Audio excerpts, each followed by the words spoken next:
בוקר טוב לכולם. אני בדרך כלל לא זה שאומר את מילות הפתיחה. בכנסים האלה יש פרוטוקול ויש סדר בבלגן, אבל בכל זאת אני אגיד איזה 3 מילים להתחלה. אני מאוד התלבטתי אם לקיים את הכנס הזה. אנחנו באמצע מלחמה, והעובדים שלנו והילדים שלנו ובני המשפחה שלנו נמצאים בחזית, מאוד התלבטתי אם לקיים את הכנס הזה, האמת, עד אתמול בערב, והחלטתי שכן לקיים אותו. החלטתי לקיים אותו, כי קודם כל אני חושב שיש לכם בתור חברה מובילה במשק הישראלי, כדאי שתכירו ותדעו מה קורה בלב מערכות, מה קרה ומה יקרה קדימה, זה דבר אחד. אני חושב שראוי שתשמעו את מה שיש לנו להגיד. דבר שני, אני גם לא חושב שנכון בתור חברה ביטחונית שמחוברת חזק למערכת הביטחון ולצה"ל, אני בוודאי שלא חושב שנכון שאנחנו נהיה אלה שנרתע מלקיים אירוע כזה ולתת פרס לאוהבים שלנו. ואנחנו נקיים את הכנס הזה בצורה מצומצמת, בצורה יותר צנועה, מה שאנחנו עושים את הכנסים בדרך כלל. יש פה גם פחות אנשים בגלל האילוצים של פיקוד העורף כמובן, ואנחנו עומדים בכל הכללים שאליהם אנחנו מחויבים בתור אזרחי המדינה הזאת, אבל אני חושב שיש מסר בעצם קיום הכנס הזה. אלביט היא חברה, מצד אחד חברה מחוברת בנשמתה למערכת הביטחון ולצה"ל, ולכן מן הראוי שנקיים את הכנס הזה כמסר שאנחנו עובדים בצורה מלאה, תומכים את מערכת הביטחון, וממשיכים להיות עמוד שדרה לצה"ל, לחיילים שלנו ולעובדים שלנו, וזאת גם הזדמנות לאחל הצלחה לצבא ההגנה לישראל במשימות הקשות שהוא עושה, גם במעגל ראשון וגם במעגל שלישי. היה חשוב לשתף אתכם במסר הזה לפני שאנחנו מתחילים, ומפה נתחיל את הטקס. קדימה. בוצי, תודה רבה. שלום וברוכים הבאים לכנס של אלביט מערכות, שמתקיים גם השנה בבורסה בתל אביב. לצערנו, בשל מגבלות פיקוד העורף, לא כולם יכלו להיות כאן היום, אבל אל דאגה, האולם הזה שבו אנחנו נמצאים משמש מרחב מוגן, כך שגם במידה נשמעת האזעקה אין צורך לקום, אנחנו מוגנים. הכנס מועבר גם בשידור חי באתר קשרי המשקיעים של החברה. Hello and welcome to Elbit's 2026 Investor Conference at the Tel Aviv Stock Exchange.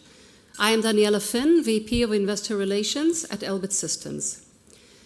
Management will be presenting in Hebrew today, and English subtitles will be added at a later stage. Investors who would like to ask questions during the Q&A session that will follow the formal presentation may do so by emailing us at elbit.news@elbitsystems.com or to my mail at daniela.fin@elbitsystems.com. We will present your questions to management as they come in. A recording of the event will be available after the conference. Investors who wish to ask questions related to topics discussed here today during the conference are welcome to join our conference call, which will be later today at 10 a.m. Eastern Standard Time, and present management with the questions at that time. מיד נתחיל עם הסקירה הפיננסית של סמנכ"ל הכספים קובי קגן, ולאחר מכן מנכ"ל ונשיא החברה בצלאל בוצי מחליס יזכור את ההישגים העסקיים של החברה בשנה החולפת. לאחר מכן הנהלת החברה תענה על שאלות מכם המשקיעים. משקיעים הצופים בשידור או מעוניינים לשאול שאלות בעברית או באנגלית מוזמנים לשלוח את שאלותיהם לכתובת elbit.news@elbitsystems.com או לחלופין למייל שלי daniela.fin@elbitsystems.com. המצגת שתוצג כאן היום תהיה זמינה באזור קשרי המשקיעים של החברה.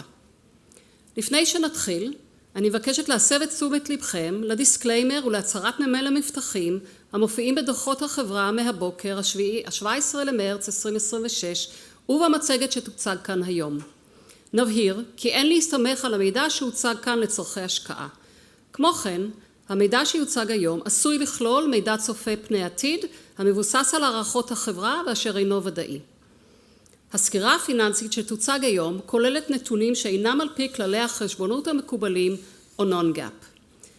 למידע מפורט על נתוני non-GAAP והתאמתם לכללי החשבונות המקובלים אפנה את תשומת לבכם לתוצאות הפיננסיות שפרסמנו הבוקר. במידה ויש חוסר התאמה בין האמור היום ובין האמור בדיווחי החברה, יגבר האמור בדיווחים. במידה ויש חוסר התאמה בין דברי ההנהלה בעברית ובין הכתוביות שהתווספו באנגלית, דברי ההנהלה יגברו. Before I begin, I'd like to draw your attention to the disclaimer and the safe harbor statement in the company's earnings report from this morning, March 17th, 2026, and the presentation that will be presented here today. We would like to clarify that the information that will be presented here should not be relied upon for investment processes. In addition, the information presented today may include forward-looking statements which are based on the company's estimates and which are not certain. The financial review to be presented today includes data that is not in accordance with globally accepted accounting principles or non-GAAP. For detailed information on non-GAAP financial data and its reconciliation to generally accepted accounting principles, please refer to the company's earnings release published earlier today. In case of any inconsistency between what is stated here today and the company's filings, the statements in the filings will prevail. In case of a discrepancy between the management's oral presentation in Hebrew and the subtitles that will be added in English, the former will prevail. ימים לא פשוטים עוברים עלינו, ואני רוצה להודות באופן אישי לכולכם על האמון ועל השותפות לדרך ועל השתתפותכם והגעתכם היום לכנס. אני מתכבדת להזמין את קובי קאגן, סמנכ"ל הכספים של קבוצת אלביט מערכות, לשאת דברים. קובי, בבקשה. תודה רבה דניאלה, בוקר טוב ושלום לכולם. בארבע השנים האחרונות, החל בפברואר 22, ולמעשה עד המלחמה של היום, כולנו חווים משבר ביטחוני אחד נמשך. החברה לאורך כל התקופה הזו מנהלת אסטרטגיה של שותפות, מה שנקרא באנגלית Trusted Partner, שותפות נאמנה עם משרד הביטחון ועם הלקוחות שלנו בחו"ל. האסטרטגיה הזו ומימוש האסטרטגיה של החברה תרמו תרומה נכבדה לתוצאות הכספיות, יוצאות הדופן שנציג היום, ונתחיל בתוצאות הכספיות. 7.9 מיליארד דולר מחירות, למעלה מ-7.9 מיליארד דולר מחירות, צמיחה של 16% ביחס לשנה הקודמת. הגענו לרווח של 12.75 דולר למניה, בנון גאפ, תוצאות בהחלט חזקות מאוד. Free cash flow זה הקש התפעולי פחות ההשקעה הקפיטלית של החברה. חצינו את ה-500 מיליון דולר, 550 מיליון דולר של free cash flow. יצרנו גם operating cash flow של כמעט 800 מיליון דולר, גם כן תוצאות שיא לחברה. ומעל הכל, הצבר של החברה מעל ל-28 מיליארד דולר. רק ברבעון האחרון עלייה של 2.5 מיליארד דולר, ומתחילת השנה עלייה של 5.5 מיליארד דולר בצבר של החברה, בהחלט תוצאה שמבטיחה גם את העתיד של החברה. אם נסתכל על הרבעון הרביעי לבדו, ברבעון הרביעי אנחנו רואים מחירות לראשונה מעל 2 מיליארד דולר. חצינו את רף 2 מיליארד דולר, וחצינו אותו בכ-150 מיליון דולר. ולא עברנו באינץ' את 2 מיליארד דולר. זה רבעון C, ואני מזכיר שרבעון הרביעי של 2024 גם כן היה רבעון C לחברה, לכן הצמיחה ברבעון הזה היא מבחינתנו תעודה של כבוד לחברה, על היכולת שלה לעשות ולהוציא את המוצרים ולספק את השירותים שהחברה מספקת. ה-EPS של החברה 3.5 דולר. 3.5 דולר, המשך עלייה ברווח למניה, וכל מי שזוכר את היעדים הפנימיים של החברה, אנחנו רואים שאנחנו, מה שנקרא, a year ahead לפחות. גם בתזרים המזומנים החופשי, היה תזרים מזומנים חופשי חזק מאוד של 220 מיליון דולר, כאשר בניגוד לשנים קודמות, שראינו תזרים מזומנים חופשי שהיה מגיע פחות או יותר ברבעון הרביעי, ואנחנו לא חברה שמוכרת מטריות, אנחנו לא חברה עונתית, אנחנו רואים פה תזרים מזומנים חופשי יציב לאורך כל השנה, כל רבעון בשנה הזו היה תזרים מזומנים חופשי חיובי, ו-220 מיליון דולר ברבעון האחרון. וגם אנחנו רואים את הרווחיות. הרווחיות ברבעון הזה הגיעה ל-9.8%, קרוב מאוד ליעדים הפנימיים שאמרנו לחברה בשנים העתידיות, ולכן אנחנו פה בהחלט גאים בתוצאה הזו, וכמובן הצבר שצמח ב-24%. הצבר צמח ב-24% ביחס לשנה הקודמת, עם צמיחת מחירות של 16%.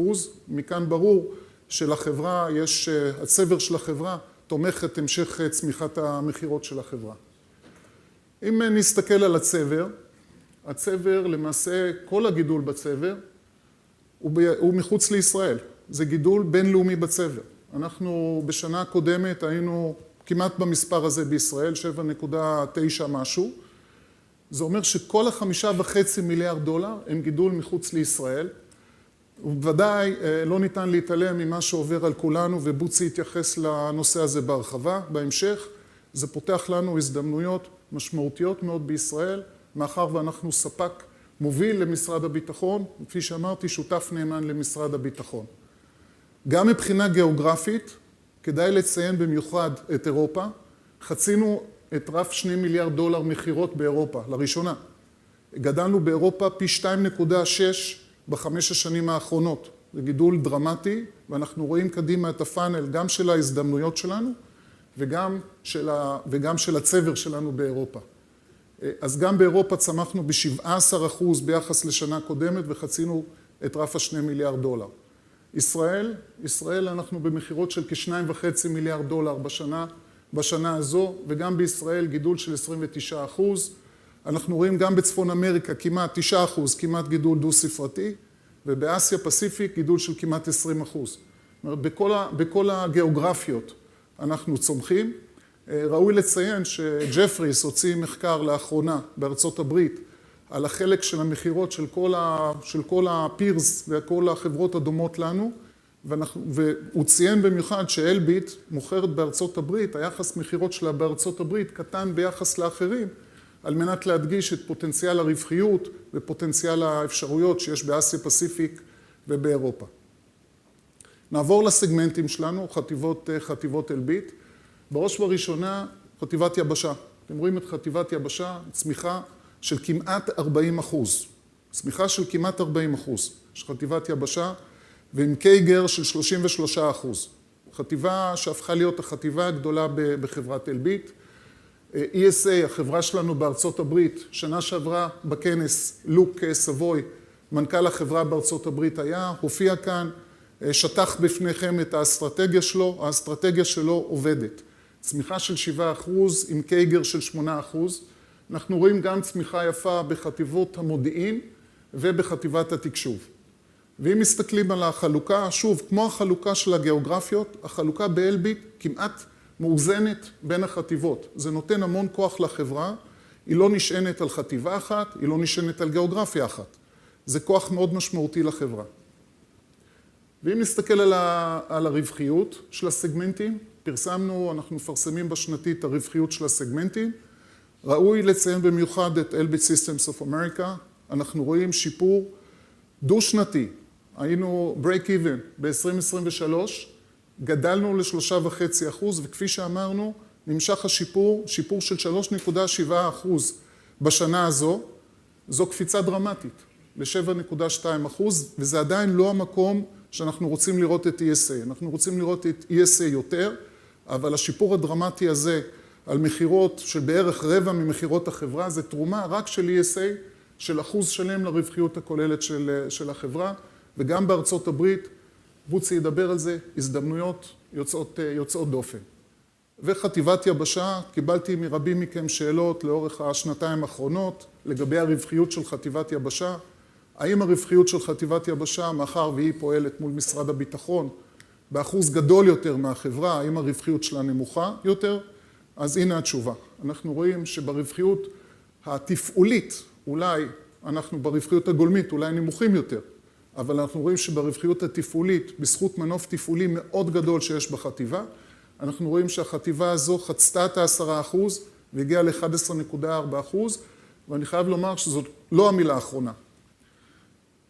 אייסטאר השתפרה ברווחיות ב1.2%, אנחנו רואים ירידה קלה בתקשוב, ובאירוספייס אנחנו רואים יציבות. הסך הכל הכולל שיפור של 1.3% ברווחיות התפעולית של החברה, זה התחזקות מאוד מאוד משמעותית ביחס לשנים הקודמות, סך הכל 9.3% רווחיות תפעולית, ואנחנו נמשיך להשתפר.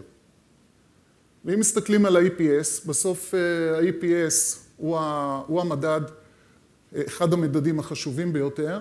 אנחנו רואים כאן את ה-EPS שלנו ב-2023, 24 ו-25. 23, הייתה שנה, מה לעשות, פחות טובה, והיינו בירידה. אנחנו רואים את 24, עלייה מרבעון לרבעון לרבעון, ואנחנו רואים את המשך המגמה הזו גם ב-2025, אנחנו עולים מרבעון לרבעון, יש פה שיפור מאוד משמעותי מרבעון לרבעון, עד $3.5, ואנחנו רואים את האחוזים, 31% שיפור בין 23 ל-24, ו-46% שיפור בין 24 ל-25. זה שיפור דרמטי, ואם נסתכל על זה ביחס למחירות שלנו, אנחנו רואים פה את הגידול במחירות, 8%, 14% ו-16%, ובגלל האלמנט הזה שגם אנחנו משתפרים ברווח, גם הוצאות המימון של החברה יורדות, וגם אנחנו בסופו של דבר עולים במחירות בצורה משמעותית, אנחנו רואים איך הרווח למניה, 7%, 31%, ולקח פה 46% בשנה האחרונה, בהחלט זה למעשה שקלול של כל המגמות יחד, ותוצאה שאנחנו מאוד מאוד גאים בה. תזרים המזומנים, אנחנו היינו בשנים 22 ו-23, תזרים המזומנים החופשי של החברה. מזכיר, תזרים מזומנים חופשי, זה תזרים המזומנים התפעולי של החברה, פחות ההשקעות הקפיטליות שאנחנו מבצעים. אנחנו רואים ש-22 ו-23 היו שנים פחות טובות ביצירת תזרים מזומנים חופשי, אנחנו רואים ב-24 שיפור, חלקכם שאלתם אם זה שיפור חד פעמי, $320 מיליון. ואנחנו רואים שב-25, למרות שהגדלנו את ההשקעה הקפיטלית, גדלנו ל-$225 מיליון השקעה קפיטלית ב-25, אנחנו רואים שתזרים המזומנים החופשי של החברה עלה ל-$550 מיליון. שזאת תוצאה שהיא 100% cash conversion. יש פה 100% של המרה מרווח נקי לתזרים מזומנים, בהחלט תוצאה יוצאת דופן.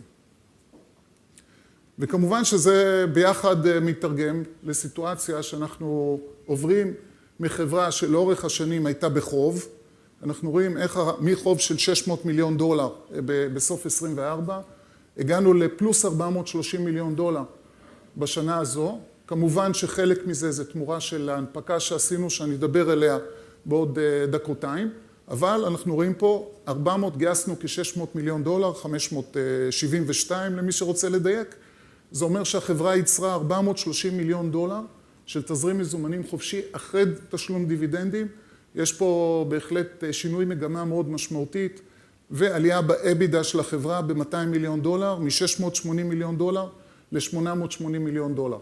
יש פה שינוי מגמה, הרבה יותר מזומנים, אבידה יותר גבוהה, זה מאפשר לחברה בעתיד הזדמנויות לרכישות, להשקעות יותר גדולות, בהחלט שינוי שיאפשר לנו את הצמיחה הגדולה לעתיד. ומפה עוברים לצבר. אנחנו רואים שרבעון 4 היה רבעון C, היה לנו בוק טו ביל של 2.4. זה תוצאה באמת אקספשנל, כשגם העמיתים שלנו, אחד העמיתים האמריקאים, הייתה להם הרבה עבודה, אבל אנחנו רואים שהעמיתים האמריקאים, הבוק טו ביל שלהם היה 1.5. לנו, הבוק טו ביל שלנו 2.4, מעל $5 מיליארד הזמנות ברבעון הרביעי. זו תוצאה יוצאת דופן. אנחנו רואים במהלך השנה עלייה מ-1.3 וסיום שנה ב-2.4, וזה סך הכל הרכיב את העלייה של הצבר ב$5.5 מיליארד, ואם נסתכל על הצבר ספציפית, אנחנו רואים את היחס של הצבר למחירות, היחס הזה גדל מ-2.3 ל-3.5, זה שקף שהחברה מציגה הרבה שנים, יוסי קרא לזה התאוצה שלנו, אנחנו רואים את התאוצה נמשכת, ומה שחשוב זה למטה. אנחנו רואים שה-Backlog Kager הוא 21%, ביחס ל-Revenue Kager שהוא 11%, וזה נותן רמז ליכולת של החברה להמשיך לצמוח גם בעתיד, כי בסופו של דבר אף לקוח לא מזמין כדי להזמין, לקוחות מזמינים כדי לקבל את המוצרים. ולכן בסופו של דבר צריך להיות קונברג'נס בין שני היחסים הללו. הוספנו השנה מבט נוסף שבעינינו הוא סופר מעניין. אנחנו השווינו את עצמנו לחברות מקבילות, אמריקאיות. בינואר יצא Executive Order, הנשיא טראמפ חתם על Executive Order, שבמסגרתו הוא ביקש מה-Secretary of War, פיט הקסט, לעשות בדיקה מול כל הפריימים האמריקאים, על מנת לבדוק שהם משקיעים מספיק גם בקאפקס וגם באיירד, גם במו"פ עצמי. עשינו את ההשוואה הזו. אנחנו, בסופו של דבר, כמו שאנחנו מופיעים פה, אנחנו מופיעים גם בכנסים בחו"ל, וזה יחס שהוא סופר חשוב. אלביט, השילוב של ההשקעה ב-R&D ובקאפקס, נוגעת ב10%. לעומת חברות כמו ג'נרל דיינמיקס, חברות ענק, L3 הריס, שההשקעה שלהם במו"פ פלוס הקאפקס היא בין 3% ל-4%. הממוצע האמריקאי של השקעה במו"פ הוא 2.9%. וכאן זו אסטרטגיה נמשכת של החברה, לא מאתמול, זו אסטרטגיה לאורך שנים, של השקעה אדירה במחקר ופיתוח ובהשקעות קפיטליות, כי אנחנו מתוך הבלנסיט שלנו מייצרים את ההזדמנויות העתידיות שלנו. בלי לפגוע כמובן בשורת הרווח. זה אומר שהחברה יוזמת השקעות ענק, והלייזר שיציג אותו מאוחר יותר נשיא החברה בוצי, דוגמה להשקעה שלנו ב-R&D, במו"פ עצמי, בשיתוף עם משרד הביטחון, אבל השקעה כבדה במו"פ עצמי, שמתרגמת את עצמה בסופו של דבר להצלחה מסחרית. וזה בשונה מחברות דיפנס טק, שלמעשה מקבלות כספי משקיעים, כספים שמגייסות ומשקיעות את הכספים האלה באיירד, אנחנו עושים את זה מתוך מו"פ עצמי, בלי לפגוע בשורת הרווח של החברה, שכפי שאתם רואים, אנחנו בשנה רביעית של צמיחה בשורת הרווח של לפחות 1% בשנה. עשינו הנפקה במאי 2025. הנפקה הזו הייתה סופר מוצלחת. קיבלנו ביקושים של כפול 3 על מה שהצענו. הביקושים ברובם היו ממשקיעים אמריקאים. מאז אותה הנפקה, המניה עלתה ב-135%. מאז אותה הנפקה. ההנפקה הזו למעשה פתחה אותנו להרבה יותר סיקור בשוק האמריקאי. קיבלנו סיקור של עוד שלושה בנקים מאוד מאוד משמעותיים, Bank of America, מורגן סטנלי ו-JP מורגן, שהחלו לסקר את המניה, ובארצות הברית הסיקור הזה הוא דרמטי.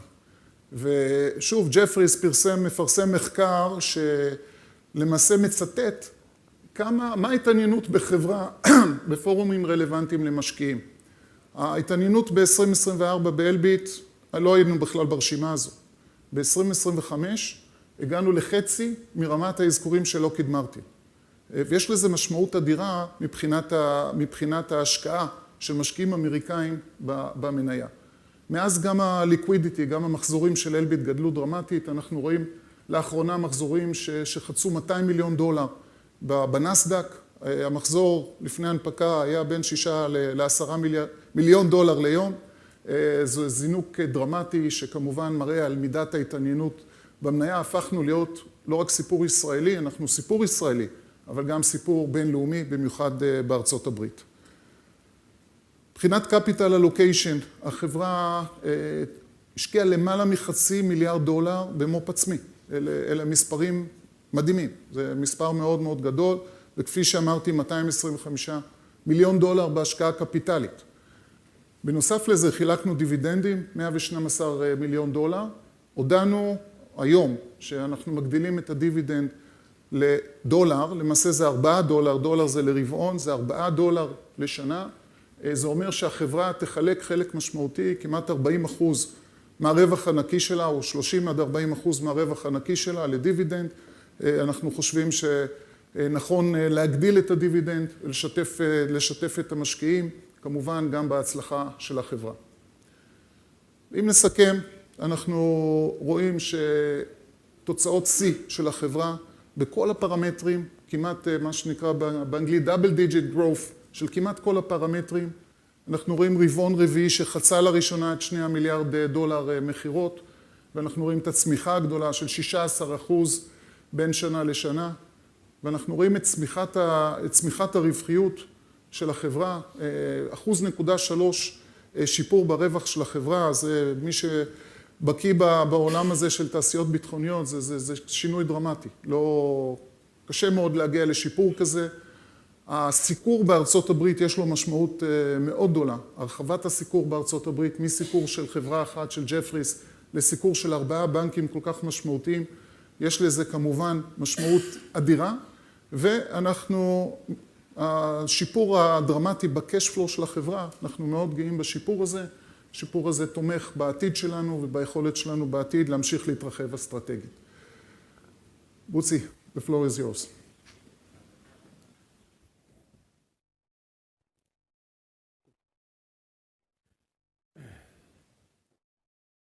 קובי, אם אנחנו מסתכלים על האסטרטגיה של אלביט, חשוב לי ומאוד חשוב לי שנדבר עליה כמה דקות. יש בה 5 פילרים מרכזיים. הפילר הראשון הוא שותפות אסטרטגית ארוכת טווח עם הלקוחות שלנו.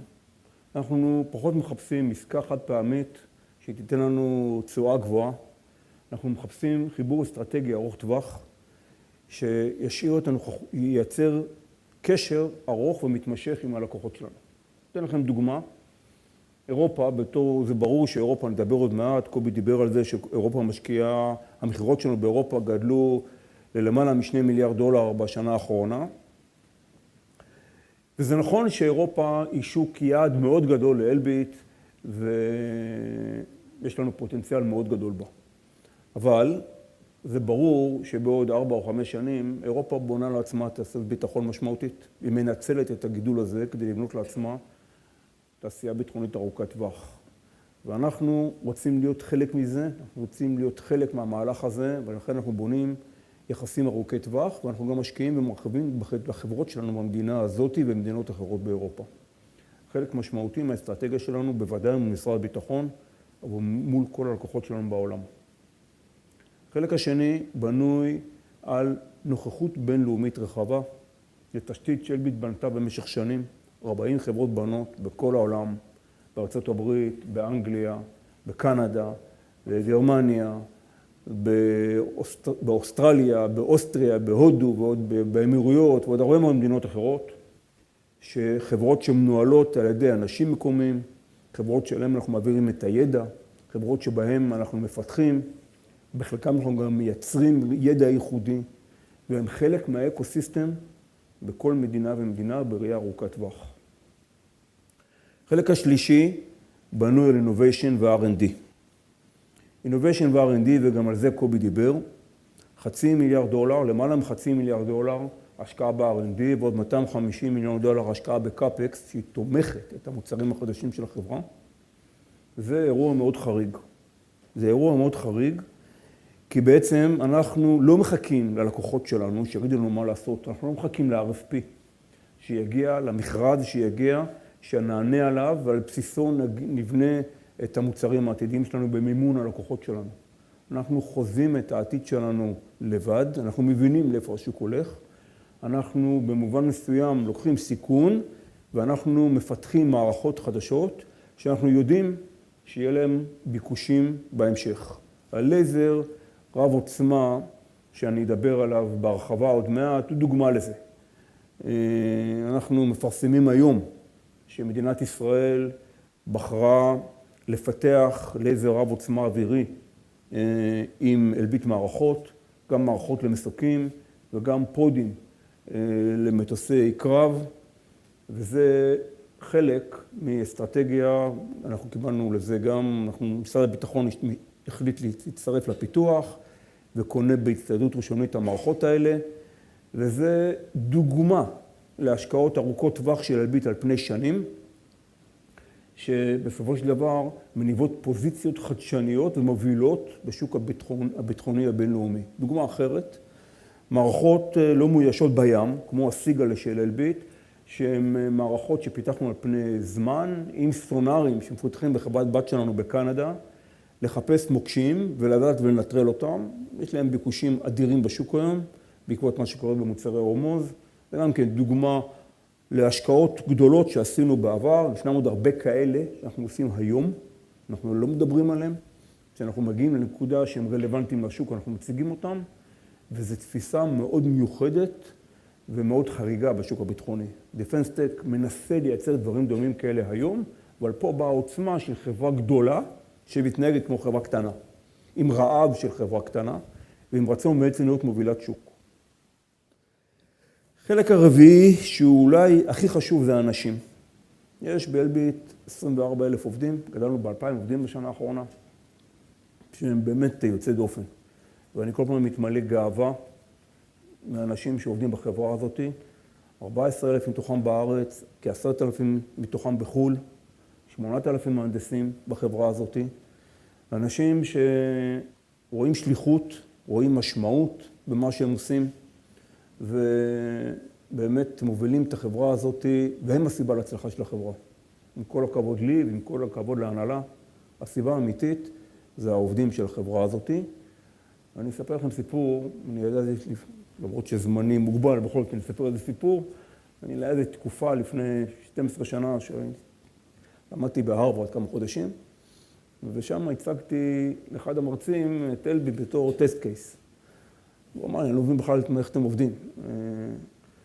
הכל פה מבוזר, יש כאן, במקום לייצר הנדסה מרכזית לכל הארגון, במקום לייצר קווי ייצור מרכזיים לכל הארגון, יש פה המון ארגונים שהם בעצם מחוברים באי סדר מסוים או באי אופטימום לגודל שהחברה הזאת יכולה להוציא. תעבוד בשיטה האמריקאית, תחבר את הכל להנדסה מרכזית אחת, להנהלה מרכזית אחת, לקווי ייצור מרכזיים. אז זה לא התרבות של אלביט. התרבות של אלביט זה חברה גדולה, שבעצם היא חיבור של הרבה מאוד סטארט-אפים והרבה מאוד חברות קטנות. וכל אחד משכבת הביניים בארגון הזה מרגיש שהוא מנהל את החברה שלו, שהוא אחראי לה ושהוא נמדד עליה ושהיא שלו. זאת הסיבה להצלחה של הארגון הזה. זו תרבות ארגונית שנבנתה פה במשך שנים, שהיא מאוד מאוד מיוחדת, והאנשים הם באמת אלה שמביאים להצלחת החברה הזאת, וזו הזדמנות להגיד להם תודה. ובחברה הזאת, וזה הבולט האחרון, יש רעב. יש רעב לגדול, יש רעב להצליח. גם להגדיל את המחירות, גם להביא הזמנות, גם להגדיל את הרווח, גם להגדיל את הקש. כשאנשים מבינים מה היעדים שלהם הם צריכים להגיע, זה קורה. ובעיניים שלי זאת אסטרטגיה נכונה, אסטרטגיה שמצליחה, היא מורכבת לניהול, ואני שמח שאנחנו דורגנו במקום ה-22 ברשימה של התעשיות הבינלאומיות בעולם כולו, התעשייה הגדולה והמובילה בישראל, וסך הכל אני מאוד גאה להיות נשיא החברה הזאת. אני אדבר כמה מילים על השוק. השוק עובר שינויים מאוד גדולים. אני אתחיל ממה שקורה אצלנו, מה שקורה במזרח התיכון. אנחנו במזרח התיכון במלחמה מתמשכת כבר כשנתיים וחצי, עם נקודות כובד שונות. המיקוד כרגע כמובן הוא סביב איראן, וזאת פעם הזדמנות לאחל הצלחה לחיילים שלנו גם במעגל שלישי וגם במעגל ראשון, וגם לחיילי צבא ארצות הברית שנלחמים כתף עם כתף עם מדינת ישראל בימים אלו. האירוע הזה משליך מאוד על הפעילות של אלביט, ואני אתן לכם כמה דוגמאות למאמצים מרכזיים שבהם אלביט מעורבת, בדגש על הלחימה באיראן. אתמקד כרגע פחות על הלחימה בלבנון, אני אדבר כרגע יותר על הלחימה באיראן. בלחימה באיראן ישנם הרבה מאוד חימושים של אלביט מערכות. הרבה מאוד חימושים של אלביט מערכות, כמו לדוגמה הרמפד שאתם רואים אותו פה למעלה, מוטל מ-F-16, שהוא בעצם זה חימוש לטווח של מאות קילומטרים שנורא בסטנד-אוף, חימוש מדויק.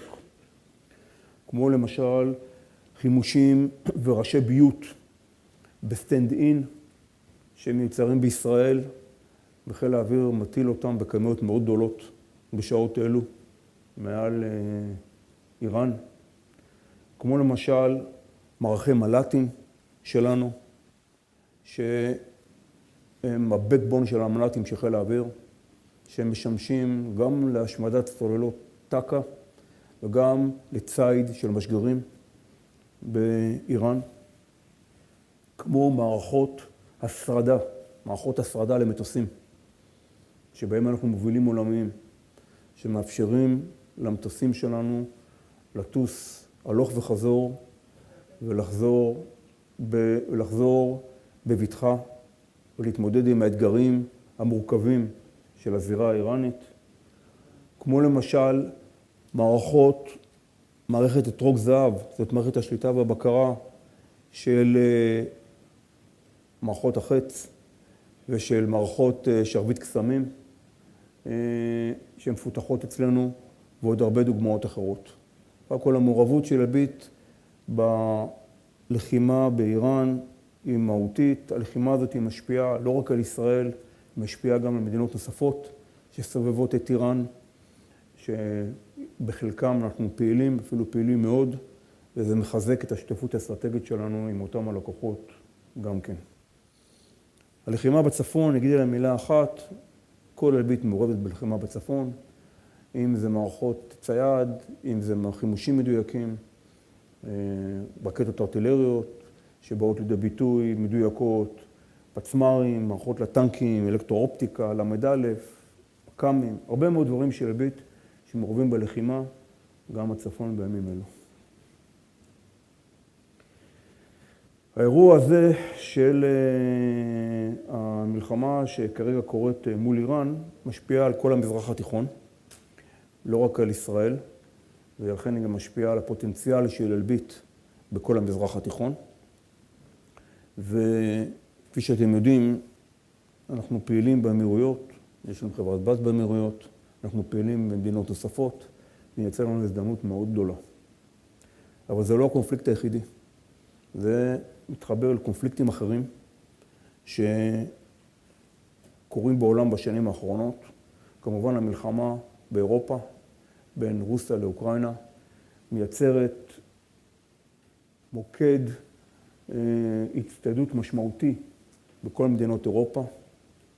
המתח העולה בין ארצות הברית לבין סין, שבעיקרו הוא מתח כלכלי, אבל יש לו גם השלכות ביטחוניות, גם הוא מייצר מוקדי התעצמות באסיה פסיפיק ובארצות הברית. ולאחרונה יש מתיחות שהולכת ועולה גם מול פקיסטן להודו,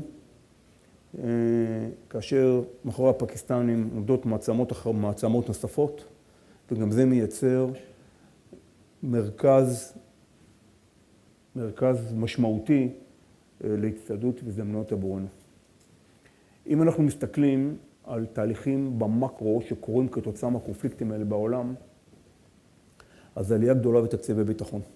נדבר על זה עוד מעט, גם בישראל, גם במדינות סביב איראן, גם באירופה, גם בארצות הברית וגם באסיה פסיפיק. בכל המדינות האלה עלייה מאוד גדולה בתקציבי ביטחון. הדבר השני שקורה זה שמדינות מחפשות לקנות כאן ועכשיו את מה שיש. הן מבינות שהן צריכות להביא פתרונות לשוק, פתרונות מבצעיים, הכי מוקדם שאפשר. גרמניה שמה על עצמה יעד להיות מוכנה למלחמה עם רוסיה ב-29, ולהיות הצבא הכי גדול באירופה. ולכן מחפשים מוצרים בשלים, טכנולוגיות מוכחות, זה בדיוק מה שאנחנו יודעים להציע. הדבר השלישי, פחות מחפשים לייבא. מחפשים עד כמה שאפשר לייצר במדינה, מכמה סיבות. קודם כל, משקיעים תקציבי עתק, ורוצים שהתקציבים האלה ייצרו מקומות עבודה ויקדמו את הטכנולוגיה במדינות. דבר שני, העולם מבין בשנים האחרונות, הולך לתהליכים הפוכים מהגלובליזציה, הוא רוצה להקטין תלות ב-supply chain במקורות בינלאומיים, ורוצה להיות, כל המדינות המרכזיות רוצות להיות יותר עצמאיות, ולזה אנחנו נערכים דרך החברות בנות שלנו.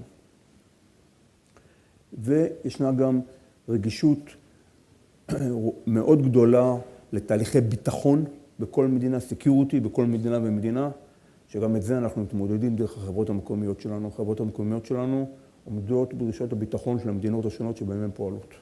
ויודעות לטפל בפרויקטים ברמת סיווג מאוד גבוהה. אספר לכם מילה אחת, או יותר ממילה אחת, על השינויים בפורטפוליו של אלביט. פורטפוליו של אלביט מאוד מאוד רחב. מצד אחד זה משימה לא פשוטה לשמר אותו עדכני. מצד שני זה נותן יתרון נגדיר בימים אלו. גם מערכות מוכחות ובשלות שאפשר להביא אותן לשטח, וגם החיבוריות בין המוצרים השונים מאפשרים לנו להביא פתרונות. ולקוחות מחפשים פתרונות, לא רק מוצרים. אני אתחיל מהנושא של הלייזר רב עוצמה. אני אגיד שהלייזר רב עוצמה זה דוגמה אחת לנשקי אנרגיה שחברה מפתחת. סך הכל נשקי אנרגיה, היתרון הגדול שבהם שהם הופכים את האסימטריה על ראשה. הם מאפשרים להתמודד בעלות השולית עם סנטים של חשמל מול איומים שונים שהם מאיימים על המדינה. ועל ידי זה בעצם משנים את כלכלת החימושים בהגנה. ואנחנו, יש לנו שתי פוזיציות מרכזיות. פוזיציה אחת, אנחנו ספק הסורס של הלייזר למערכת אור איתן, שמסופקת בימים אלו לחיל האוויר, ומרכיב משמעותי מהמערכת. אנחנו מייצרים בקצב מערכות לטובת צה"ל בימים אלו. והחלק השני, שאני בעצם חושף אותו היום לראשונה, זה שאנחנו אחרי הרבה מאוד שנים של השקעה של החברה, לפי אסטרטגיה שתיארתי לכם קודם, של השקעה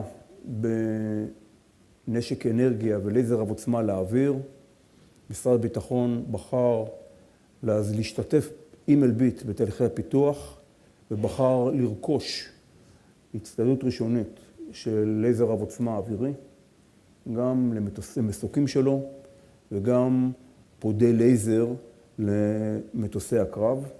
היתרון של הפעלת הלייזר באוויר הוא העובדה שהוא פחות תלוי באילוצים של לחות, של גשם, של אבק, של זיהומים אטמוספריים כאלה ואחרים. ככל שאתה עולה יותר גבוה, אתה עובד מעל תקרת ענן, אתה יכול להשיג טווחים יותר גדולים, אתה פחות מושפע מהפרעות שהן בדרך כלל קרובות לקרקע.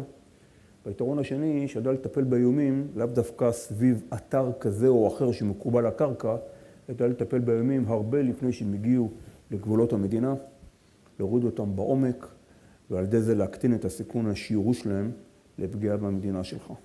זה כמובן אתגר טכנולוגי מאוד גדול, הרבה יותר קשה לעשות מערכת באוויר מאשר לעשות אותה על הקרקע. צריך למזער אותה, צריך לקרר אותה, יש לה הרבה מאוד אתגרים אחרים, טכנולוגיים.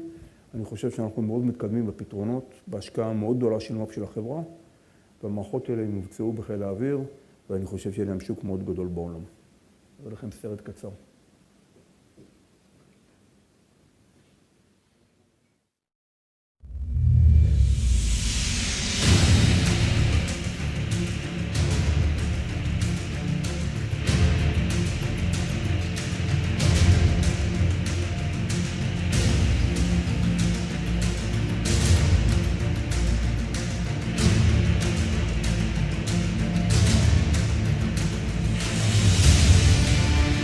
צריך להגיד שהדרך המקובלת שבה התמודדו בסיבוב הקודם במלחמה עם איראן כנגד איומים שהגיעו מאיראן, הייתה על ידי זה שמטוסי קרב ירו טילי אוויר-אוויר, 2 טילי אוויר-אוויר על כל איום כזה שהגיע.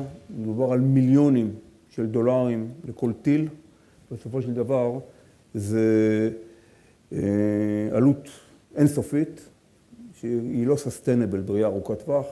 וכמובן שפתרון כזה משנה את כל כלכלת החימושים והדרך שבה מתגוננים עם התקפות, גם של מל"טים וגם של דברים אחרים. הנושא הבא הוא הנושא של ה-Counter-UAS, שיש לו דרישה מאוד גדולה בעולם. נושא שבעצם מאפשר למדינות ברמה טקטית, גם למתקנים אסטרטגיים וגם לכוחות מתמרנים, להבין שיש איום, שמשהו עף לכיוונך, לאכן אותו ולהתמודד איתו, גם בהגנה רכה וגם בהגנה קשה. אנחנו פרסמנו, יש איזה ביקוש אדיר היום היה לזה ביקוש גדול עוד קודם. אנחנו פרסמנו שזכינו בשני לקוחות נאט"ו, אחד מהם הולנד, במערכות כאלה. ובסופו של דבר אנחנו יודעים להביא פה פתרון שלם, גם במערכות הגילוי, גם במערכות ההגנה הרכה וגם במערכות ההגנה הקשה. יודע לתת הגנה לאזור או הגנה לכוח מתמרן בפני רחפנים או בפני מל"טים, מתאבדים, שזה איום כמובן שהוא נוכח בצורה משמעותית בזירה. אתם רואים פה מגוון של פתרונות, אני לא אעבור על כולם, אם זה מק"מים, אם זה סיגינטים, אם זה אלקטרופטים, אם זה מערכות יורות, שכולם מחוברות ביחד על ידי פתרון אינטגרטיבי מערכתי. נושא של היבשה. נושא של היבשה, יש לאלביט פורטפוליו אדיר. יש לו ביקושים מאוד גדולים באירופה, הימים האלה. המלחמה באירופה בעיקרה היא מלחמה יבשתית. וזה בעצם נובע מאסטרטגיה רבת שנים של מערכות שפותחו בחברה ומרכישות שהחברה עשתה במשך השנים ושל חיבור טכנולוגיות בין האזורים השונים בחברה. יש פה כמובן את המערכות לטנקים. מערכות לטנקים, חלק גדול ממערכות האלקטרוניות של טנק המרכבה, ולא רק המערכות האלקטרוניות, באות מאלביט מערכות. אלביט משביחת טנקים בכל העולם. זה דוגמה אחת. על זה כמובן בא המרכיב של ההגנה האקטיבית. מרכיב של חץ דורבן, שיש לו הצלחות אדירות בהזמנות במיליארדים שקיבלנו בשנה האחרונה, גם באירופה וגם בארצות הברית. מערכות התותחים של אלביט, אם זה האטמוסים או אם זה הסיגמות, שבימים אלו נמסרים לצבא הגנה לישראל. יש מעט חברות שיודעות לספק רובוט, זה בעצם רובוט שיש בו מעט מאוד אנשי צוות, שיודע להיות מופעל גם מרחוק, שיודע לראות בירי קצב לטווחים ארוכים, חימושים מדויקים וחימושים סטטיסטיים. על כל זה יש ארגמות שמגיעות עם חימושים מדויקים וחימושים סטטיסטיים, שאין חימושים מדויקים למרגמות 120 לאף אחד בעולם. וכמובן מערכת הפולס, הרקטות הארטילריות, שיודעת לראות חימושים מטווחים של עשרות קילומטרים עד לטווחים של הרבה מאות קילומטרים, עם הזמנות מאוד גדולות שקיבלנו בכל העולם במערכות האלה. פרסמנו את חלקם, פרסמנו בדנמרק, פרסמנו בהולנד, פרסמנו בגרמניה. זה לא סוד שהפרלמנט היווני אישר הזמנה גדולה מאוד לאלביט לפני מספר שבועות, הזמנה שעדיין לא התקבלה בחברה, כשהיא תתקבל כמובן שנפרסם אותה. ישנם כל מיני פרסומים שאני לא אתייחס אליהם כרגע, שגם היו בעיתונות לגבי גרמניה. בסך הכל הזדמנויות מאוד גדולות באזור הזה גם. כל הפלטפורמות האלה באות עם מגוון חימושים. מגוון חימושים, אם זה פגזים ארטילריים, ואם זה פגזים לטנקים, ואם זה טילים מדויקים, ואם זה מרגמות, ואם זה תחמושת כלית, והרבה מאוד דברים אחרים שמוצרים במפעלי החברה. על כל זה ישנם חימושים משוטטים, ומל"טים טקטיים, ורחפנים. ואת כל הדבר הזה אנחנו מחברים ברשת תקשורת, שיש בה גם מכשירי קשר, יש בה גם אפליקציה שמתחברת את הכל, ומחברת לתוכה גם מערכות למד א'. אין אף חברה בעולם שיודעת להציע דבר כזה. אף אחת לא. ואנחנו בעצם יודעים לשבת עם לקוח, ולשאול אותו מה הבעיות שלו, ולתפור אותו ביחד פתרון. וזו עוצמה אדירה שיש לאלביט, ושהיא באה לידי ביטוי בגידול המאוד משמעותי של ההזמנות והפעילות שלנו באירופה בשנה האחרונה.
באוויר, פוזיציה מאוד דומה יש לאלביט באוויר. מערכות אוויוניות של אלביט יושבות על כל המטוסים המערביים שאני מכיר. וכולם ישנם מערכות כאלה או אחרות של אלביט.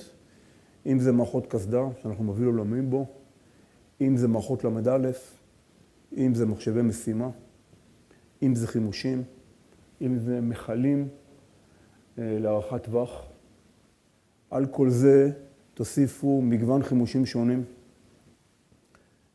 גם חימושים סטנד-אין, מרק 82, מרק 83, מרק 84, שמוטלים בימים בדקות אלו באיראן, עם ראשי ביות ומתלבשים על החימושים האלה, אלקטרואופטים, לייזרים, GPSים, חימושים ארוכי טווח, כמו הרמפג' שנעשה בו שימוש מסיבי בלחימה האחרונה באיראן, מאפשר יכולות סטנד-אוף בטווחים של מאות קילומטרים.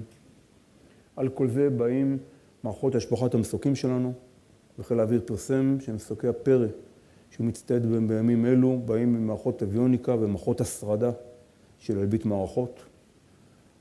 על כל זה באים מערכות ל"א ומערכות השרדה גם למטוסים, מערכי מל"טים שמתחילים במל"טים קטנים וממשיכים במל"טים גדולים, שמשמשים גם לכוחות הקרקע וגם לחיל האוויר, עם מגוון מתעדים שונים ומשונים עליהם, מאוד ייחודיים שלא קיימים בעולם, שמאפשרים אחיזת שטח ויצירת מודיעין עם AI, עם מערכות בחלל, עם מגוון מאמני משימה של אלביט בחיל האוויר ובמדינות אחרות, כמו יוון ומדינות אחרות.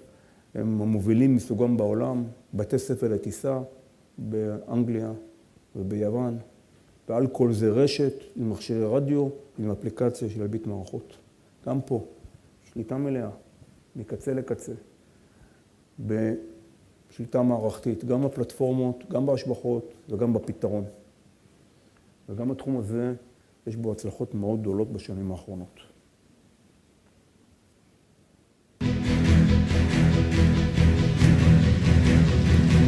זה צילומים מטהרן, צילומים איראנים מטהרן, של ה-900 מעל טהרן.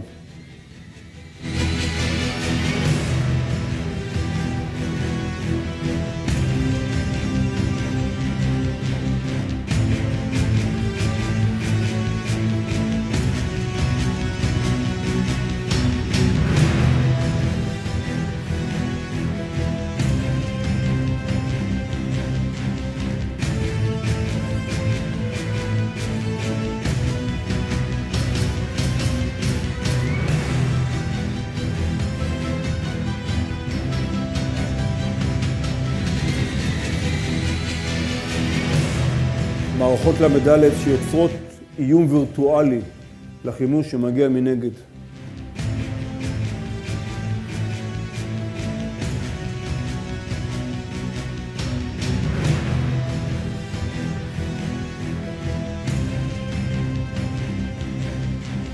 מערכות דירקם.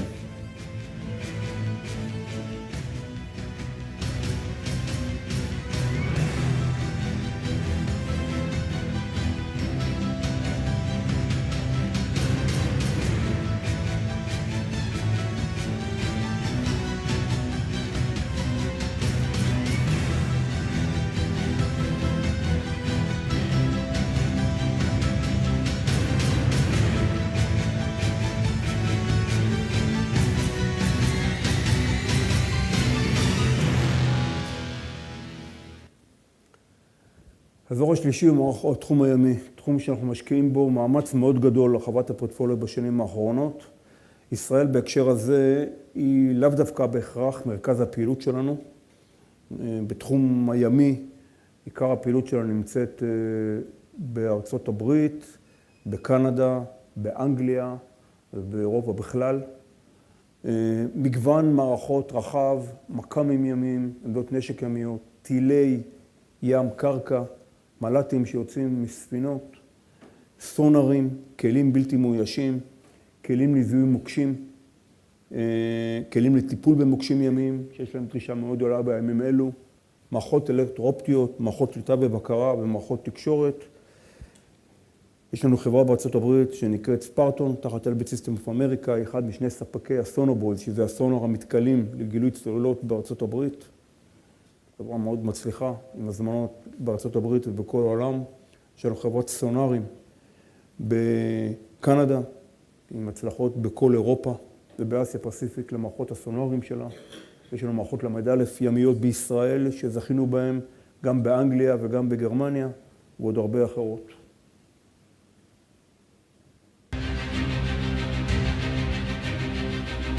כלים לא מאוישים, מה שראיתם.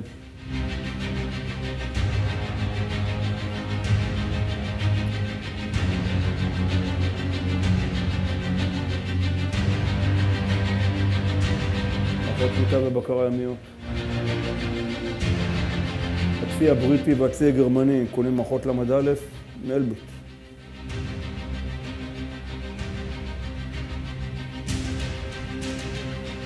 ככה האמריקאים מטילים סונארים באטלנטי.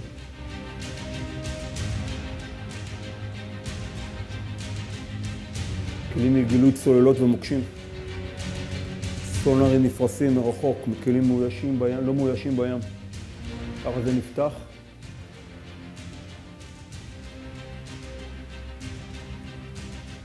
ירי טורפדו, מכלים לא מאוישים. טילי ים חוף.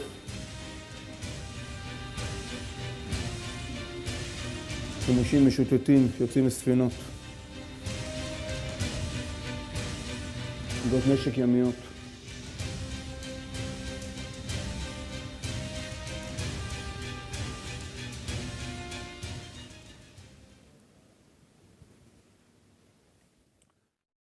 האוטונומיה, תחום שאלביט משקיעה בו המון בשנים האחרונות, הרבה מאוד AI, הרבה מאוד פלטפורמות. פורסם שעשינו ניסוי מאוד גדול במדינת ישראל, בבקעת הירדן, לחיבור רחפנים וחימושים לא מאוישים, והרבה מאוד דברים אוטונומיים עם הרבה מאוד AI והרבה מאוד רשת. אני פחות אתמקד על זה היום, אני כן אגיד שיש בזה בעיניי עתיד גדול מאוד, השקעה מאוד גדולה של החברה. ומפה, ברשותכם, נגענו עד עכשיו רק בפורטפוליו. תראו איזה עושר של פורטפוליו יש בחברה הזאת, חלקו גדול חדש. יש פה מערכות שאתם לא ראיתם קודם. אתם לא ראיתם לייזרים אוויריים. אמרתי לכם שמשרד הביטחון בחר אותנו לפיתוח ולהצטיידות ראשונית של מערכות לייזרים אוויריות למדינת ישראל, שזה עניין אינסופי בעולם. לא ראיתם קודם מערכות אוטונומיות ימיות כאלה, כמו שהצגתי פה והרבה דברים אחרים. יש פה באמת עושר טכנולוגי מטורף, בהשקעה משמעותית של החברה. ופה מצד אחד אני מחויב לכם להגדיל את הרווח, להמשיך ולהגדיל אותו קדימה, ואני ממשיך להשקיע כספים גדולים ב-R&D ובקאפקס, כדי להביא את הפורטפוליו הכי מתקדם שחברתי יכולה להביא, בראייה נכונה של הצרכים של השוק קדימה. אני אעבור רגע למה קורה לנו בישראל. In recent years, Elbit Systems has become a cornerstone in the IDF's force buildup and a strategic partner of the Israeli Ministry of Defense. A significant milestone in this partnership was the delivery of the high-power laser source for the Iron Beam system and the initiation of development and production of a high-power laser pod system mounted on fighter aircraft and helicopter platforms for the IDF. Moves that position the company as Israel's center of excellence in laser technologies and as a global leader in directed energy. Alongside this, the company's advanced systems play a significant role in the success of the IDF, with particular emphasis on the war against Iran. Elbit's UAVs, which constitute more than 80% of the IDF's UAV fleet, dominate the skies over Iran and provide high-quality intelligence in real time. Precision munitions, MK-84, smart guidance kits, and electronic warfare systems support the Israeli Air Force in the successful execution of interception and strike missions. Elbit's Citron Tree and Golden Almond command and control systems serve as the backbone of Israel's air defense array for the Arrow and David Sling systems. In addition, the Digital Army program, developed by Elbit for the IDF's maneuvering forces, has changed the face of the battlefield and constituted a central pillar of the world's first digital war. The IDF also made operational use of the Lav launcher and the Bar missiles, developed by Elbit Systems, providing precise long-range firepower on the battlefield. Over the past year, this partnership further expanded through a series of major contract awards, including long-range precision-guided aerial munitions, self-protection suites for F-16 aircraft, helicopter protection solutions, modernization of armored forces with artificial intelligence and electro-optical systems, integration of Israeli systems on CH-53K helicopters, digital border warfare and border defense capabilities, and advanced guided aerial munitions. The partnership with the Israeli Ministry of Defense and the IDF strengthens the operational superiority of the State of Israel and establishes Elbit Systems' position at the forefront of global defense innovation. זכינו בחמישה פרסי ביטחון ישראל בשנתיים האחרונות, לאות הערכה על התרומה של החברה בלחימה המתמשכת בחזיתות השונות וליעילות הטכנולוגית ולתרומה שהחברה הזאת מביאה לביטחון המדינה. אני לא אגע פה בכל הפרטים, דיברתי כבר על המרכיב של המל"טים, המרכיב של המודיעין, שעליו דיברתי פחות כי אני לא כל כך יכול לדבר עליו, מרכיבי הל"א ומרכיבי החימושים המיוחדים שאותם אנחנו מספקים. סך הכל באמת שותפות עמוקה, ארוכת טווח עם מערכת הביטחון, שאנחנו מחויבים לה, ממשיכים לקדימה. תסתכל תקציבים, זה אתם יודעים יותר טוב ממני, זה היה התקציב של ועדת נגל, שאושר בעצם למדינת ישראל, או לפחות הומלץ למדינת ישראל, לפני פחות משנתיים, וזה בעצם מה שקורה. אם נסתכל רגע על התקציב של 2026 לצורך הדיון, מה שהומלץ זה 96 מיליארד שקל למדינת ישראל, בפועל ההצעות הן יותר גדולות. בשנת 26 כרגע התקציב עומד על 141 מיליארד שקל בנקודת הזמן הזאת. חלקו הלא קטן הולך גם להצטיידות, חלקו גם מגיע להצטיידות באלביט מערכות, ואני מעריך שהתקציבים ימשיכו לגדול גם בראייה עתידית קדימה. יש גידול בפעילות של החברה, בגידול ב-131%. יחסית לשנת 2020, שמביאה אותנו ל$2.5 מיליארד למדינת ישראל בשנת 2025. הגידול מאוד גדול, הוא מראה גם את עומק השותפות מצד אחד, וגם מראה את עומק הצרכים. נדבר על אירופה. רואים פה את סגן נשיא ארצות הברית, שמדבר בכנס מינכן לביטחון, שמדגיש ומחדד את הצורך של אירופה לדאוג לעצמה, להגדיל את התקציבים שלה לביטחון, ולהגדיל את האינדסטריאל בייס שלה בתחום הביטחון. ובעצם אירופה שבעבר לא רחוק, הייתה פחות אחוז מה-GDP הוצאה לביטחון, שמה לעצמה ליעד עד 2030, להגיע ל5% הוצאה לביטחון. כי היום היא עומדת פחות או יותר על 2%. ואירופה צריך לדעת, אחרי המלחמה הקרה, איבדה חלק גדול מהיכולות התעשייתיות שלה. והצרכים הם כאן ועכשיו, עם הגדרות ברורות של מדינות אירופה ובראש של ראשונה גרמניה, להיות מוכנה למלחמה ב-2029.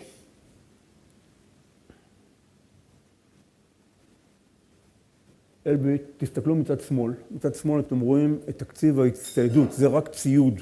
תקציב ההצטיידות של אירופה כולה ב-2014 ברכש הייתה 37 מיליארד יורו. ב-2025 הוא היה 170 מיליארד יורו, וב-2030 הוא מתוכנן להיות 335 מיליארד יורו. תקציב שנתי לרכש. זה לא כוח אדם, זה לא כל המערכת, זה רק רכש. המספרים האלה, כל המספרים אדירים. זה מה שמשקף את העלייה מבעבר 1%, היום בערך 2% ל5% הוצאה ל-GDP לביטחון. אירופה מחפשת טכנולוגיות, מחפשת שותפים אסטרטגיים, ומחפשת לבנות את עצמה בתחום הביטחון. וזה בדיוק ההזדמנות של אלביט מערכות עם כל חברות הבנות שלה באירופה. אתם רואים פה את מפת כל המדינות הצהובות, זה חברות בנות של אלביט באירופה. אלפי אנשים, מקומיים כולם, יודעים את השפה, מבינים את הצרכים, יוצאי המערכות הביטחוניות המקומיות, בעלי הסיווגים המתאימים, מקבלים את הטכנולוגיה מישראל, מקבלים את המערכות מישראל, מקבלים את הידע מישראל, מפתחים בעצמם ומייצרים לעצמם. אנחנו מרחיבים את הפעילות שלנו באירופה מאוד. יש לנו שותפים באירופה, אנחנו לא פועלים באירופה לבד, יש לנו שותפים, אנחנו עובדים באירופה עם לא מעט שותפים עסקיים מקומיים, גם עם KNDS, גם עם דיל, גם עם BAE, גם עם GD, גם עם Airbus.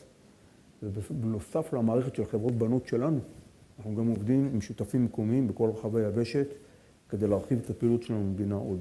הזדמנות ענקית לאלביט, בשנה האחרונה למעלה מ$2 מיליארד מהמחירות, שמתוך ה$8 מיליארד המחירות של אלביט באו מאירופה, מספר הזה ילך ויגדל בשנים הקרובות, לאור הזדמנויות הגדולות שהחברה רואה מול פניה. אנחנו מרחיבים מאוד את הפעילות שלנו באירופה, אנחנו משקיעים, קנינו חברה באנגליה, קנינו חברת מל"טים באנגליה, חברה שנקראת יוטקס, היינו שותפים בה, קנינו אותה 100%. אנחנו מרחיבים מאוד את התשתית התעשייתית שלנו בהשקעות קפיטליות במדינה.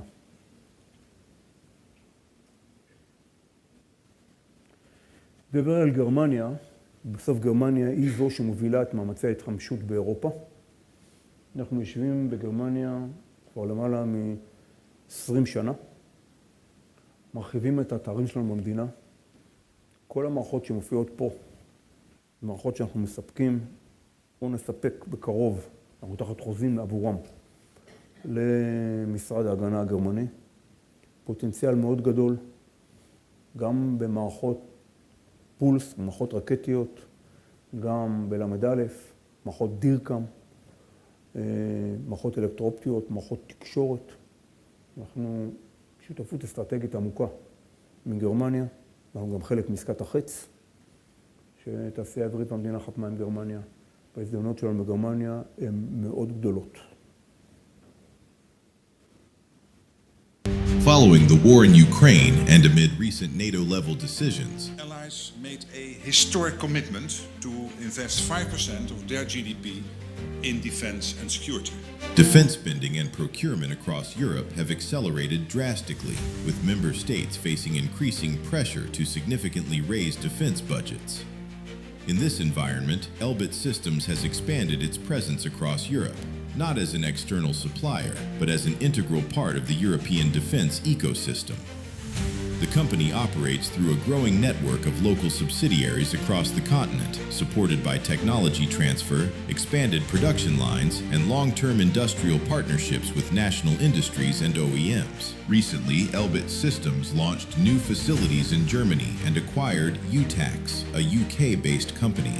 Over the past 5 years, Elbit Systems has secured multi-billion-dollar defense programs across Europe, including more than $2 billion in pulse rocket and artillery systems, more than $500 million in Iron Fist active protection systems, over $1 billion in electronic warfare and DIRCM programs, approximately $800 million for weapon stations, turret systems, and platform upgrades, approximately $2 billion for military communications and network warfare systems, more than $1 billion for UAV and drone systems, over $200 million in counter-UAS systems, over $450 million in naval systems, and over $1 billion in airborne and land electronic warfare systems. Elbit Systems has expanded its European activities and continues to see Europe as an important growth engine within its international operations. אני מסתכל על הפאנל של ההזמנות שיש לאלביט, והפאנל זה בעצם כמות הזדמנויות שאלביט מנתחת אותם, מתמודדת עליהם וחותרת לקבל אותם באירופה בשנים הקרובות וחלקם בתקופה הקרובה, מספרים מאוד גדולים. מאוד גדולים, כל החיבור הזה של חברות מקומיות, של העברת ידע ושל מוצרים בשלים ושל פורטפוליו כל כך רחב, זה בדיוק מה שרוב מחפש להם. אסיה פסיפיק בעיקר מול האיום הסיני, אבל חלקה גם מתייחס לאיום האיראני, מהווה גם היא הזדמנות הולכת וגדלה לאלביט מערכות. הסתכלו על הגידול בהוצאות ביפן, על הגידול בהוצאות לביטחון בהודו, ועל הגידול במדינות אחרות. סך הכל תקציבי ביטחון הולכים וגדלים. החיבור של ישראל להודו והחיבור של אלביט להודו הוא ארוך שנים. יש לנו שם ג'ון ונצ'רס, יש לנו המון פרויקטים. מחפשים גם שם הזדמנויות אינסופיות, מחפשים פתרונות מוכחים לאחר הקונפליקט האחרון שהיה להם עם פקיסטן.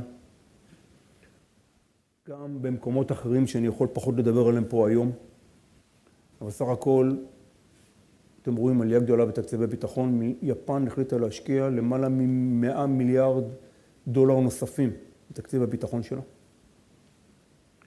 ונפתחה לעולם.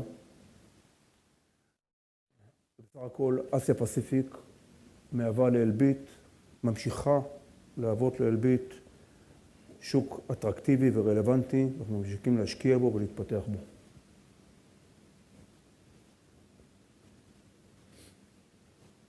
אנחנו גדלנו ב-29% במכירות שלנו באסיה פסיפיק, וגם שם הפוטנציאל, כפי שאמרתי, מאוד גדול.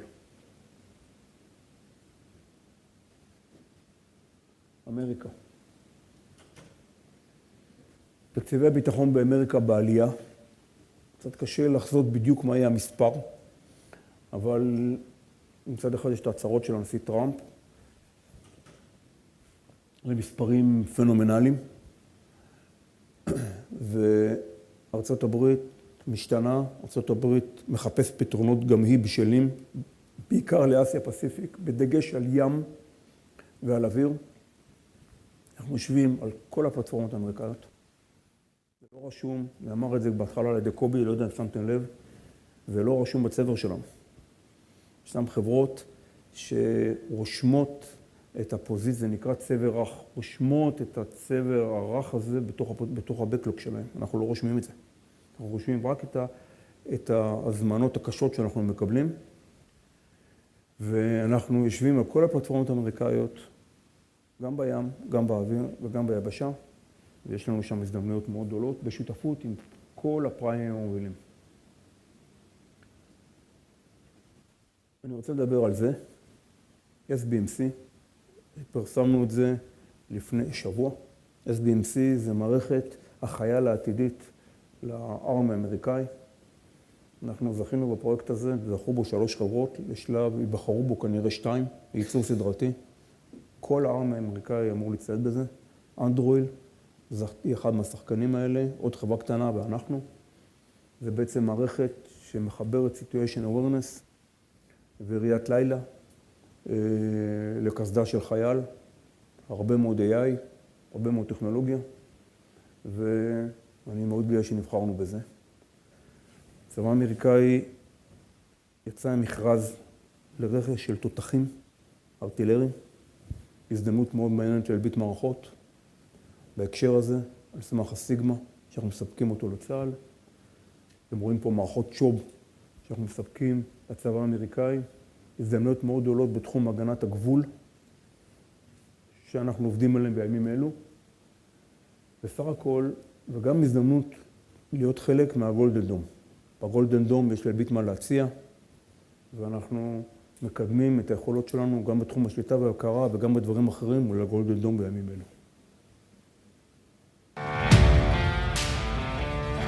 יש לנו 5,000 עובדים בארצות הברית. תראו פה חלק מהפורטפוליו.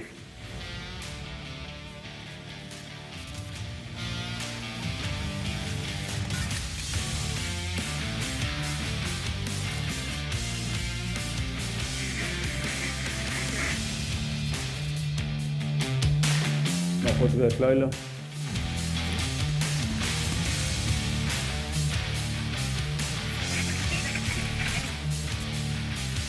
עד עם מטוסים. מערכות שליטה ובקרה. איירון פיסט שזכינו לרוב הפלטפורמות האמריקאיות. אלה רק דוגמאות. אני חושב שעל R&D דיברתי מספיק. אבל אני אדגיש פה אני לא מכיר אף חברה שמשקיעה כאלה סכומים מהמחזור שלה ב-R&D, ועוד משקיעה בנוסף $500 מיליון ועוד $250 מיליון בקאפקס.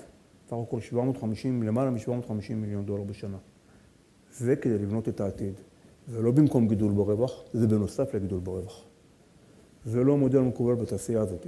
מודל לא מקובל בתעשיית הביטחון, היא שלקוחות מממנים לך את רוב ה-R&D. זה לא הדרך של אלביט עובדת. חברות דיפנסטק מנסות עכשיו לעשות את זה בדרך אחרת. אלביט עושה את זה שנים, והסיבה שלה להצלחה. הדירות בתשתית, לא יבוא פה על כל המקומות, אנחנו פותחים השנה את רמת בקע, באנגליה, בגרמניה, בארצות הברית, ברומניה, מפעלי ייצור חדשים, שידעו לספק את כל ההזמנות הגדולות שקיבלנו. בסופו של דבר, המפעלים שאנחנו בונים, כולם הם בקצה הטכנולוגי, כדי לייצר באמת, להפוך את ההזמנות הגדולות האלה ואת היתרון לגודל לרווח. ולקצר זמני הספקה. בהכל יש AI. יש AI בייצור, יש AI בפיתוח, יש AI בניהול הרכש שלנו, יש AI במוצרים שלנו. בסך הכל, סוגים שונים של AI זה מהפכה בחברה, שבאה לידי ביטוי כבר היום בשדה הקרב. מה שאתם רואים פה זה F-16 של חיל האוויר. זה טילי רמפג'. במטוס הזה ישנם פצצות של טונה של אלביט. על המטוס הזה יש מכלי דלק, 600 גלון, לטווחים ארוכים של אלביט. למטוס הזה יש אביוניקה של אלביט. למטוס הזה יש קסדה של אלביט. למטוס הזה יש להעמדה א' של אלביט. זו תמונה שחיל האוויר פרסם לפני שבועיים, במטוס שעולה לתקיפות באיראן. מספרים שחשוב לי שתזכרו מהסקירה הזאת, שאנחנו ממשיכים להשקיע סכומי עתק בהרחבת הפורטפוליו שלנו, למוצרים הכי מתקדמים והכי חדשניים שאנחנו צופים שידרשו בשדה הקרב. דיברנו פה על הלייזר אווירי. כדי לעשות את זה, אנחנו משקיעים סכומים גדולים ב-R&D ובקאפקס, אבל מבלי לפגוע בשורת הרווח, והבטחנו לכם שנמשיך לשפר את הרווח שלנו גם קדימה, וכך נעשה. יש הזדמנויות מאוד גדולות לעבור אלביט בשוק הבינלאומי. מאוד גדולות. הפאנל שהחברה מתמודדת איתה היום לא היה כזה גדול מעולם. נמשיך להרחיב את הפוזיציות המקומיות שלנו. 40 חברות בנות, 10,000 עובדים בחו"ל, כולם מקומיים, נמשיך לגדול בחו"ל, נמשיך להיות חלק מהאקוסיסטם בכל מדינות העולם, בדגש של אירופה וארצות הברית. Execution. כדי להפוך את כל הצבר הזה למחירות ולרווח, צריך להתמקצע ב-Execution. מאמץ מאוד גדול של החברה, שהתחיל בעבר במערכות ERP, ועכשיו נכנס אליו AI, וקווי ייצור חדשים עם אוטומציה ועם קובוטים ועם 1,001 דברים, כדי באמת לעמוד במחויבויות שלנו לקוחות. סיפרתי לכם על פריצת דרך שאנחנו חושבים שהשגנו בתחום הלייזר רב עוצמה אווירי, שגרמה לזה שחיל האוויר יצטרף לפרויקט, שבסופו של דבר יאפשר מחירה והספקה של מערכות לייזר רב עוצמה אוויריות, גם למסוקים וגם למטוסים, לישראל ולאחר מכן לעולם. החברה נמצאת בצמיחה מאוד גדולה, עם הזדמנויות אדירות, ואני משוכנע שכך גם ימשיך שנים קדימה. עד כאן. תודה.